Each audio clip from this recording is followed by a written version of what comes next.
કારણ કે પરમાત્માનું નામ લેવાથી નામે પાતક છૂટશે નામે નાશે ગુરુ કળિયુગમાં નામ સ્મરણનો મહિમા છે મારા બાપ.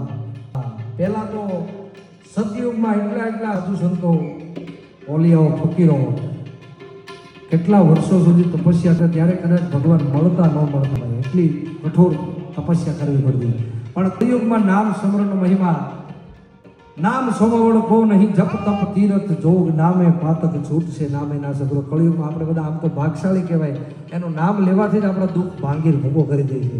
એટલે 3 વાર ખોલ ખોલ ખોલ બોલવાથી મારા તમારા નસીબના કદાચ આડું પાંદડું હોય છે તો દ્વારિકા વાળો ખોલી દે મારા બાપ. એટલે બધા ભેગા મળીને એક આરે ડાકોર નાથ